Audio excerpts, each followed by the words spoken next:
প্রত্যেকটা মেয়ের কাছেই তার মাথার চুল খুব পছন্দের একটা জিনিস। মাথায় যদি চুলই না থাকে, চোখ নাক মুখ যতই সুন্দর হোক, কোথাও গিয়ে যেন একটা সেই সৌন্দর্যটাই চাপা পড়ে যায়, সেই সৌন্দর্যটা ফুটে ওঠে না। শুধু যে মেয়েদের কাছেই চুলটা তার পছন্দের জিনিস তা কিন্তু নয়, পুরুষরাও কিন্তু মেয়েদের চুল খুব ভালোবাসে। দেখো না, কত বরেরা আছে বইদেরকে না চুল কাটবে না, চুল ছোট করবে না, কারণ তারাও ভালোবাসে মেয়েদের মাথার চুল। কিন্তু ওই যে আমার একসময় ছিল, কিন্তু এখন কি যে হয়েছে জানি না। সেই যত যত্নই করি সেই আগের পর্যায়ে আর ফেরাতে পারছি না। জানি আগের পর্যায়ে আর ফিরবে না, সব কিছুর একটা সময় থাকে, বয়স থাকে, কি আর করবো বলো। তাই যতটুকু পারি চেষ্টা করি যেটুকু আছে সেটুকুকে ধরে রাখার। সে তো ঝরবেই, ঝরে পড়বেই, তার মধ্যেও চাই যেটুকু আছে সেটুকু যত্ন করতে। তাই আগেরবারও আমি ওই কেশরী পাতা বেটে লাগিয়েছিলাম, এবারেও তাই। পুরোনো দিনে ন্যাড়া হলে কিন্তু মায়েরা এরকম কেশরী পাতা বেটে তার রস পুরো টাক মাথায় লাগিয়ে দিত। এর ব্যবহার কিন্তু সেই যুগ যুগ ধরে হয়ে আসছে। হ্যাঁ, তো এখন আমরা ব্যবহার করতে ভুলে গেছি সময়ের তাগিদে, কিন্তু এর গুণাগুণ সেই আগের মতনই আছে। সবাইকে নতুন একটা ব্লগে জানাচ্ছি অনেক স্বাগত। আজ আর গুড মর্নিং জানাতে পারলাম না, ঘড়ির কাঁটা পুরো পাক্কা 12টা 5-এর ঘরে। আর এই যে কেশরী পাতা বেটে নিয়েছি, একদম জল ছাড়া, একদম জল ছাড়া বেটে নিয়েছি, একদম মিহি পেস্ট করে বেটে নিয়েছি। আগে না আমি কী করতাম বলো তো, বেটে ছাঁকনি দিয়ে ছেঁকে চেপে চেপে রস বার করে লাগাতাম, মধ্যে ভীষণ কষ্ট। ওই জন্য আমি এখন ঠিক করেছি এটা খুব মিহি করে বেটে নেবো, আর এই পেস্ট সমেতই যেভাবে আমরা হেনে লাগাই ওভাবে আমি লাগিয়ে নেবো। আগেরবারও তাই করেছিলাম, এবারও তাই করবো। আজকে অনেকটা বেলা হয়ে যাওয়ার কারণ আজকে তো বাবা কাজে যাওয়ার কথা ছিল না, একটু দেরি করে উঠেছিলাম। তারপর আবার বেলায় ফোন আসে বাবার যে আসতে হবে কাজে, ওই জন্য তো সব দেরি হয়ে গেছে। দেরিতে টিফিন খেয়েছি, এবার ওই খাবারটাকে হজম করতে হবে তো, নাহলে তো দুপুরে খেতেও পারবো না। ওই জন্য ভেবেছি যে এক্সট্রা অনেক কাজগুলো করব, যেগুলো করার কথা ছিল না সেগুলো করব। আর কোনো কাজই হয়নি এখনও পর্যন্ত, সব কাজ পড়ে আছে। আগে এটা মাথায় লাগিয়ে নিই, যার কারণে নাইটিটাও চেঞ্জ করে নিলাম, কারণ ওইটা হালকা কালারের নাইটি তো, এটা যদি বাই চান্স কোনো জায়গায় পড়ে যায় সেই দাগ রয়ে যাবে। ওই জন্য নাইটি চেঞ্জ করে নিয়েছি, এটা লাগিয়ে নিই আগে। আর সিল থেকে মুছে মুছে, দেখতে পাচ্ছি মাথায় অলরেডি লাগানো আছে, ওই সিল থেকে মুছে মুছে আমি লাগিয়েছি। মানে সিলের মধ্যে যা যা লেগেছিলো ওইটাই হাতে করে করে লাগিয়ে দিয়েছি সামনেটা, ওই জন্য মনে হচ্ছে। এগুলো কত উপকারী জিনিস বলো তো। ছোটোবেলায় যখন ন্যাড়া হতো বাচ্চারা বা আমরাও হতাম, তখন মায়েরা লাগিয়ে দিত, তাই না? এর কোনো সাইড এফেক্ট নেই।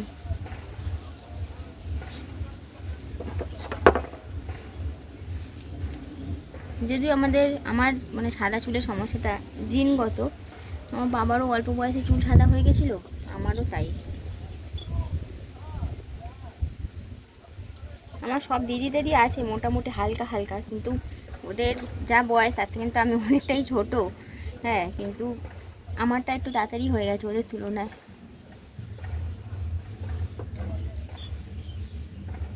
চলো অফ ক্যামেরা এটা লাগিয়ে নিই, হ্যাঁ, নাহলে ভিডিওটা অনেকটা বড় হয়ে যাবে। আর তোমরা হাসো আর যা করো, আর আমারও হাসি পাই। আর যা হোক, আমি ভুঁড়িতে অবশ্যই লাগাবো, কারণ আমার ভুঁড়ুর অবস্থা খারাপ। আমি আগেরবার এরকম ভুঁড়িতে লাগানোর পর আমি হেসে হেসে নিজে অস্থির হয়ে গেছিলাম। এবারে আমি নিজে তো হাসবো না। আর প্রথমবার সব কিছুটা একটু আলাদা রকমই হয়, এটা তো সেকেন্ড টাইম। আর হাসবো না, হাসবো না, অটোমেটিক হাসি পেয়ে যাচ্ছে।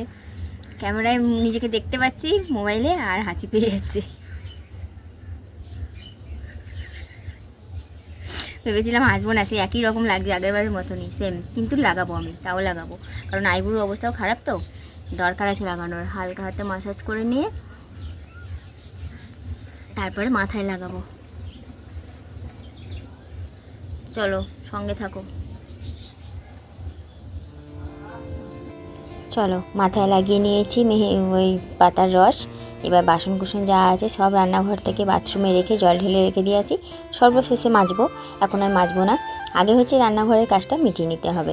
হঠাৎ করেই মাথাটা ঘুরে উঠলো জানো, মানে মাথায় ওই রসটা লাগানোর কারণে নাকি জানি না, এর আগেও একবার হয়েছিল, প্রেশার ডাউন হয়ে যায় আমার খুব, মানে একটু খালি পেট হয়ে গেলে প্রেশার ডাউন হয়ে যায় নাকি কি হয় কি ভগবানই জানে। তবে মাথা ঘুরছে প্রচণ্ড পরিমাণে। এখন যে কাজটা করছি সম্পূর্ণরূপে আমার মনের জোরে করছি, যে না বসে গেলে ওই দেরি হয়ে যাবে। অলরেডি 12টার পরেই আমি ব্লগটা শুরু করেছি, কাজও শুরু করেছি, তাহলে কত বেলা হবে ভাবতে পারছো। ওই জন্য আমি না, যা হচ্ছে হোক সেটাকে গুরুত্ব না দিয়ে আমি আমার কাজে মেতে থাকি। যখন একান্তই পারবো না, যে মনে হয় না পড়ে যাব, তখন গিয়ে একটু বসে পড়বো। এখন সম্পূর্ণরূপেই মনের জোরে কাজটা ঝটপট করে নিই, কারণ কি হয় না হয় আবার যদি বেড়ে যায়, তখন যদি কাজটা না করতে পারি, তখন সেই বিকালবেলা আমাকে এইসব কাজ করতে হবে। তখন কি আর ভালো লাগে বলো তো এইসব কাজ করতে। ওই জন্য এখন মনের জোরেই কাজ করছি। আজ হঠাৎ করেই কি জানি কেন জানি না মায়ের কথা খুব মনে পড়ছে আমার। মানে যাদের ছোট বয়সে মা বাবা চলে যায় একেবারে না ফেরার দেশে, তাদের কষ্টটা তো জানি সে তুলনা করার মতন না। তারপরও সে মা বাবাই হয়, সে বুড়ো বয়সে যাক বা কচি বয়সে, মা বাবা তো মা বাবাই হয়। আজ কি জানি কয়েকদিন ধরে মায়ের কথা এত মনে পড়ছে, খালি মানে যখনই একটু ফ্রি টাইম বসে থাকছি না, তখনই হঠাৎ করে মায়ের কথা মনে পড়ছে। আর ভাবছি যদি একটাবার দেখতে পেতাম মা, একটাবার তোমার গলার আওয়াজ শুনতে পেতাম, কোনো যদি মানে সোর্স থাকতো যে কোনো একটা জায়গায় গিয়ে অনেক টাকা খরচা করে হলেও মানে সেই চলে যাওয়া মানুষটার গলার আওয়াজ শোনা, তার সঙ্গে দুটো কথা বলা, এটা যদি করা যেত কতই না ভালো হতো। কত কি ভাবছি পাগলের মতন। কারণ কি বলতো, যখন মনে কষ্ট হয় তখন না সেই ঘুরে ফিরে মা বাবার কথাই মনে পড়ে। তখন তো আর কেউ থাকে না মনের কষ্ট বা দুঃখগুলো বোঝার মতো, সেই জন্য হয়তো মায়ের কথাটাই বেশি বেশি মনে পড়ে। এই কয়েকদিন ধরে খুব বেশি মনে পড়ছে। কাজে এনার্জি পাই না, মনে হয় যেন কোথাও একটা চলে যাই, হ্যাঁ সময় কাটিয়ে আসি। আর যাবই বা কোথায়, আমার তো আর যাওয়ার কোনো জায়গা নেই। কারণ যার মা বাবা নেই সে আবার যাবে কোথায় বলো তো। কোনো আত্মীয় স্বজন বিয়ে হয়ে গেলে সেই সব কোথায় চলে যায়, মামার বাড়ি, সেই সব অতীত। এখন কোনো কারোর বাড়ি যাওয়ার মতো আর নেই। বাপের বাড়ি বলে তো এখন আর কোনো জিনিসই নেই, সেটা এখন দিদির বাড়ি হয়ে গেছে। কারণ বাবাও ছিল, সেও চলে গেছে। এখন আর কার কাছে যাব, কার বাড়িতে যাব, মানে যাওয়ার মতন আমার আর কোনো জায়গা রইল না। দেখতে গেলে আমার কপালটা পুরোটাই খারাপ। কারণ প্রত্যেকটা মেয়ে চায় তার মনের দুঃখ কষ্ট লুকানো ব্যথা যাই থাকুক না কেন, তার মায়ের সঙ্গে একটু ভাগ করে নেওয়ার, কিন্তু আমার আর সেই ভাগ্য নেই। এমনকি মানে বিয়ের পর ওই একটা বছরই মাকে পেয়েছিলাম, মায়ের কাছে গিয়ে যে মা একটু আদর যত্ন করবে, মায়ের ভালোবাসা পাবো, সেই জিনিসটা পাওয়ার আর আমার ভাগ্য নেই। কারণ মা চলে গেছে কবেই, 3.5-4 বছর হয়ে গেল। তারপরে বাবা ছিল, বাবার টানে যেতাম, বাবাটাও চলে গেল। কী করবো বলো, এই পোড়া কপাল নিয়ে ঘরেই পড়ে থাকি। আমি যে হ্যাঁ এখানেই যেন আমি পচে পচে মরতে পারি, কোথাও যেন সত্যি আমার যাওয়ার ভাগ্যতে নেই, যেন কোথাও গিয়ে আমি না মরি, এখানেই যেন আমার এই বাড়ি থেকেই যেন সেই সাথে আমার বেরোয়। মানে এগুলো মনে ধিক্কার বলো, রাগ বলো, যা থেকেই হোক বলো।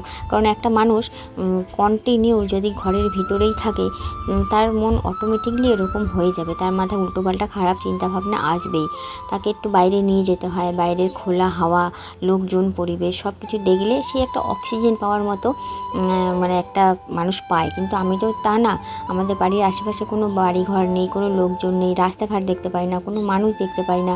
সেই কারণে না ঘরে থেকে থেকে আমার মন মানসিকতাই যেন সেই অন্যরকম হয়ে যাচ্ছে, সেই পাগল পাগল ভাব লাগে নিজেকে। শ্যাম্পু করে নিয়েছি, চলো।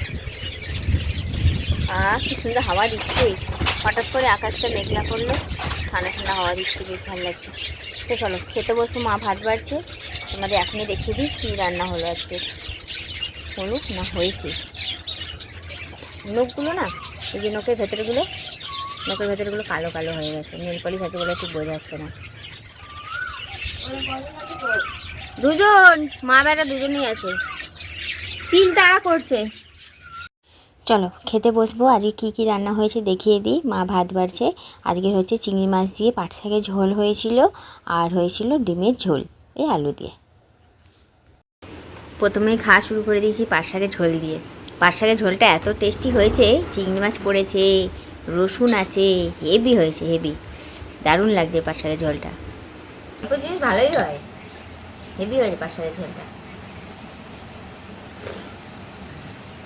আর পাট শাকের ঝোল দিয়ে পুরো ভাত খাওয়া হয়ে যাবে, আর তরকারি লাগবে না। বলছি পাঁচ টাকা নেই, আজ 5 টাকা অন্যরকম। জিনিস উঠছে সবে, সেই যে কোনো সবজি উঠছে সবে, সেই সবজি স্বাদই আলাদা। ওই মধ্যে জামটা বেশি থাকে। এই পাটটা যখন ওঠা শুরু হয়ে যাবে মাঝামাঝির দিকে, তখন দেখবে সেই বুড়ো বুড়ো সেদ্ধ হতে চাইবে না, না হলে তো খসখস করবে, না হলে ওই লোদ লোদ ভাবটা সেটা থাকবে না। ওই পাটটা নতুন উঠছে তো এখন, কচি কচি, খুব ভালো।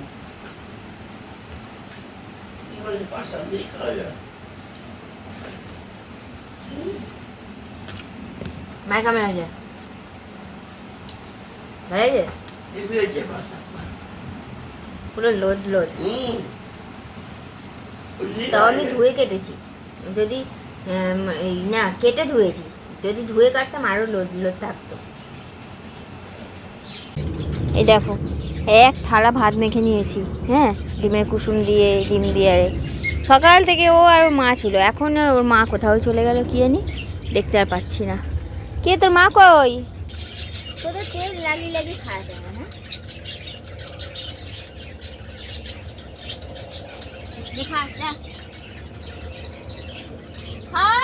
এটা তোর মায়ের। মরানি খাচ্ছে আর এটা দেখছে, আমাকে দিল না সবটা, মায়ের জন্য রাখতে হবে না বলো? Good evening. সন্ধে দেওয়া কমপ্লিট করে মাকে চা দিয়ে চলে এসেছি। অনেকক্ষণ আগে চা দেওয়া হয়ে গেছে অবশ্য। কাল সকালে কি রান্না বান্না হবে মাকে জিজ্ঞাসা করে নিলাম, নিয়ে তারই সব জোগাড়জান্তি করছি। প্রথমে আটাটা মেখে নিয়েছিলাম, মেখে রেখে দিয়েছি, রুটিটা লাস্টে করব।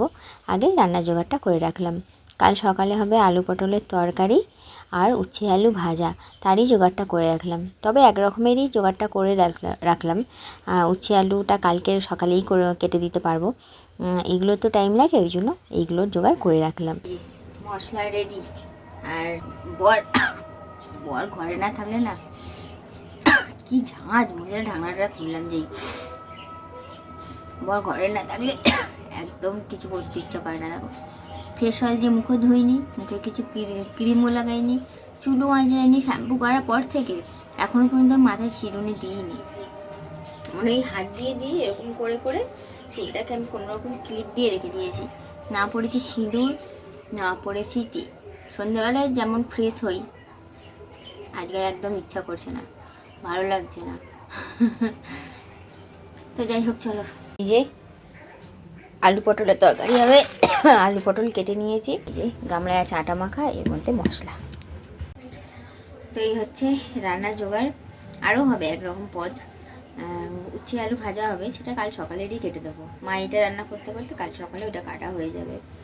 আমার ভালো লাগছে না একদম, মনে হয় যেন রান্নাঘরেই কাজ করতে করতে 10টা বেজে যাক, খেয়ে দিয়ে শুয়ে পড়বো, একদম ভালো লাগছে না। বড় ঘরে না থাকলে যা হয় আর কি।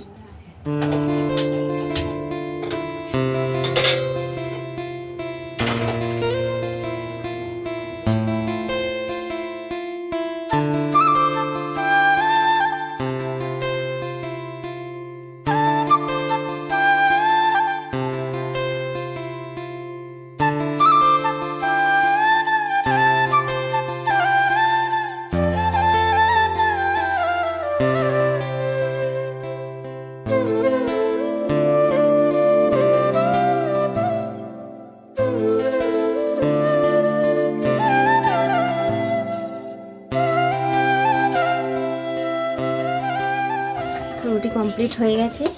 আর আজকে এই কাপড়টা ধোয়া ছিল না, মনে নেই, ওই জন্য আর দিতে পারলাম না। তো যাই হোক, রুটিটা রেখে দিলাম এর মধ্যে করে। আর তরকারি হয়েছে, ডিম আলুর তরকারি এই যে আছে, এবেলারও তাই গরম করে রেখে দিলাম। আর এই মুহূর্তে আমার চোখে চেপেছে মরণের ঘুম, এত ঘুম পাচ্ছে, মানে এই চোখগুলো আমার যন্ত্রণায় ফেটে যাচ্ছে। কিন্তু এখন ঘুমাবো না, কিছুতেই আমাকে ঘুমালে হবে না। এখন যদি আমি 10-15 মিনিট বা আধা ঘন্টাও ঘুমিয়ে পড়ি, রাত্রে আমাকে জেগে থাকতে হবে।